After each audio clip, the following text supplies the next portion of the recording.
segundo bloque de arquitectura. Seguimos disfrutando muchísimo esta mañana aquí en Patagonia, recorriendo este paisaje bellísimo. Y se está deleitando el camarógrafo con las flores que tenemos en primer plano. Un placer. Bueno, momento de responder. Vamos a responder puntualmente primero las consultas que refieren a árbol para cuando tenemos una pequeña superficie, cuando hay una vereda que es angosta y queremos tener un árbol de vereda. Esta es la consulta que nos hizo Cristina, Susana, Norma y Norma. Norma de dos barrios diferentes. Bueno, para ellas esta respuesta a cargo del ingeniero agrónomo Norman Disek. En algún programa anterior hablamos particularmente de pequeños árboles para veredas angostas. Bahía Blanca tiene esa característica. Las veredas céntricas muchas veces se han visto angostadas justamente por ensanche de la calle y se ven limitadas también por muchos servicios subterráneos que prácticamente ocupan la mayoría del espacio que está por debajo donde estamos pisando. En ese caso, el ingreso del árbol a la vereda a veces se hace bastante dificultoso, se hace complicado. Así como el crespón en otro momento ocupó un programa y dijimos que era un arbolito ideal para veredas angostas por su floración, por su follaje otoñal, por su escasísima o nula agresividad radicular, hoy el limpiatubos o Calistemon creo yo que está al mismo nivel y que vale la pena recomendarlo para estos casos. Como ustedes pueden ver, es un árbol espectacular al momento de su floración, tiene hoja permanente, es de origen australiano y se ha adaptado muy bien a nuestras condiciones de suelo y clima, incluso es muy resistente a las heladas. Es más, en años donde las heladas son intensas, se registra que una floración suele ser mucho más roja y mucho más copiosa, mucho más abundante. Por esa razón, en Sierra de la Ventana es tan común que los limpiatubos sean impactantes por su tonalidad de rojo y por la abundancia de su floración. Como la cámara está tomando, son arbolitos que tienen un tronco más bien pequeño, son plantas que tienen una escasa radiculación, un sistema radicular más bien pobre, y por esta razón yo quiero recomendarles a quienes lo planten que particularmente rieguen abundantemente durante todo el verano. Ustedes van a notar que durante el invierno, otoño, primavera, esta planta no tiene mayores limitaciones o mayores problemas para el crecimiento, pero cuando llega el verano, y particularmente como en el radio céntrico la mayoría de las veredas están embaldosadas y las raíces son superficiales, las veredas suelen levantar mucha temperatura. Por esa razón es común que sin motivo aparente los limpiatubos se sequen abruptamente, aún plantas añosas, debido al efecto del calor sobre las baldosas que calientan su raíz. Entonces el primer consejo es que lo rieguen abundantemente, particularmente en verano y en estaciones o en épocas donde el calor es intenso. El otro consejo que les queremos dar es que siempre acompañen durante los primeros años al limpiatubos de un buen tutor para asegurar la verticalidad en el eje del tronco, porque como tiene poca raíz y una copa bastante importante, cargada de flores, es decir, con bastante peso, tiende a inclinarse en días ventosos y de lluvia, eso especialmente durante los primeros años. Después ya no lo necesita.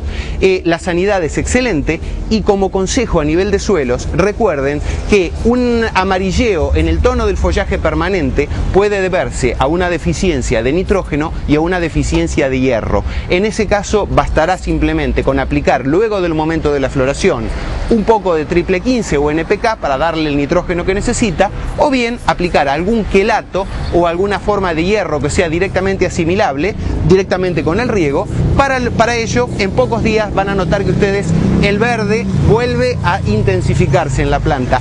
Después de eso, no es una planta que para nada puede representar ningún tipo de inconvenientes. Recomendamos plantarla 4 metros entre ejemplar y ejemplar y es una planta ideal, insisto, para espacios reducidos, con servicios bastante importantes en veredas en forma subterránea, porque no hay conflicto entre las raíces de esta planta y el servicio que pasa cerca de donde crece. Así que queda este consejo. Recuerden también que el Calistemon que estamos viendo acá es la forma imperial, se llama Calistemon imperialis.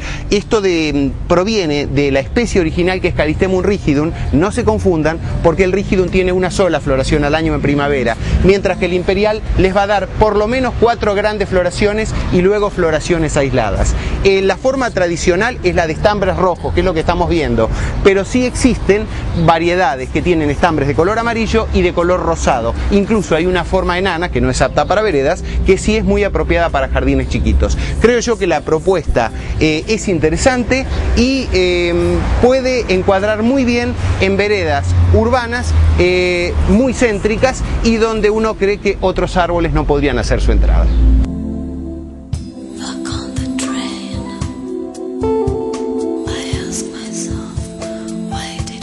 Ya que encontramos a Norman y estuvimos hablando todo lo que refiere al limpiatubo, a este árbol para pequeña vereda, también hablamos un poquitito de árboles que tienen ciertos atributos de floración en determinadas épocas del año. Tal es el caso del lapacho, así que vamos a compartir con Norman la siguiente ficha técnica.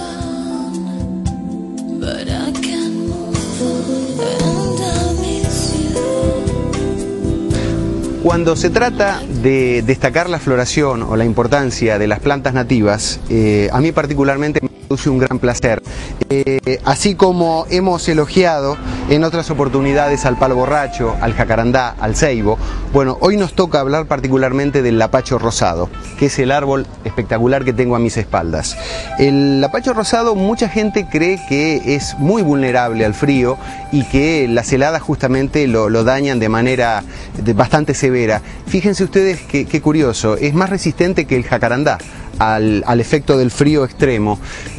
Incluso, a pesar de ser proveniente de zonas muy cálidas y templado cálidas de todo el norte argentino, se ha adaptado muy bien y los primeros años demora en florecer, a diferencia del jacarandá, que al segundo o tercer año de plantado ya comienza a dar una muy interesante floración azul violácea. Bueno, el lapacho no, el lapacho demora unos 5 años, a veces más, en comenzar a florecer, salvo que sea injertado. Lo que ocurre es que no es común encontrar lapachos injertados en viveros. Normalmente la mayoría de los lapachos que se comercializan son obtenidos por semilla.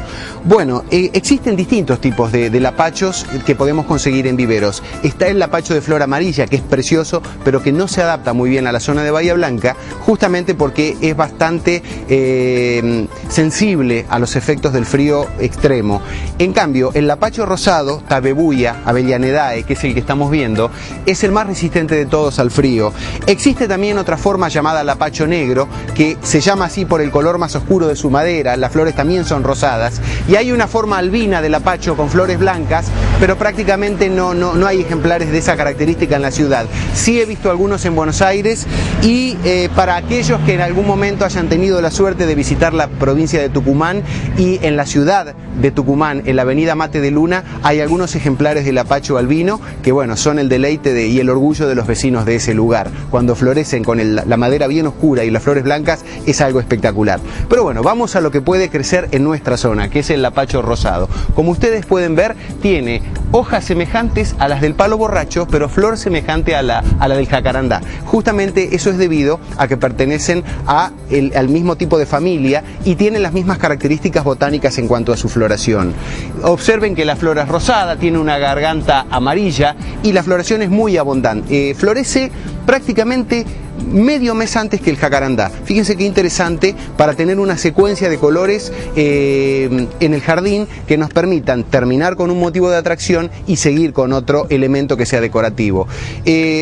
Es el primero de los nativos prácticamente que podemos decir que florece, luego le sigue el jacarandá, luego le sigue el ceibo y después seguimos con los palos borrachos.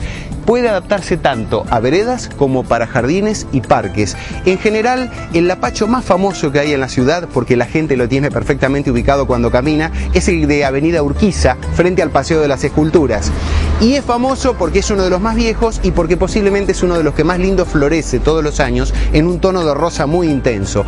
Existen distintas gamas de rosa. Estos son de un rosado más suave, pero la floración es fantástica también.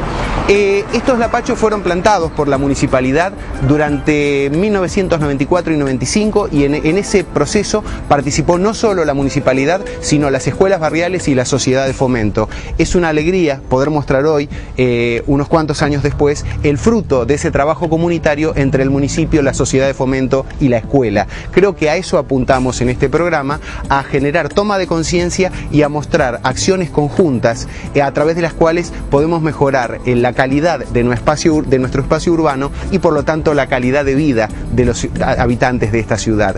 Quiero comentarles a nivel crecimiento que es un árbol que conviene también plantarlo luego del periodo de heladas, mejor si lo plantamos envasado y brotado, ya que a raíz desnuda puede tener algunas sorpresas, plantarlo bien profundo por el tema de las raíces o dotado de un conductor que impide el desarrollo de las raíces laterales, y lo que sí les recomiendo es evitar la poda drástica. Muchas veces el vecino con voluntad cree que podándolo lo va a beneficiar. Fíjense ustedes que en esta cuadra estamos en Tiro Federal, en calle Liniers, y hay vecinos que lo han podado y bueno, justamente se verifica que aquellos lapachos que han recibido poda no han florecido este año. Lo harán el año que viene con suerte si no los vuelven a podar.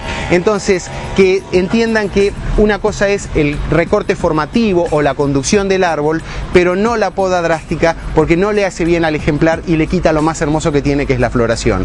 Así que tratemos de generar conciencia, recomendar al lapacho, no a la poda, y sí, por supuesto, los primeros años, como decíamos para el jacarandá, a la colocación de un buen tutor que asegure la verticalidad del tronco y una correcta atención durante los primeros años en lo que hace al riego y al cuidado en sí del ejemplar.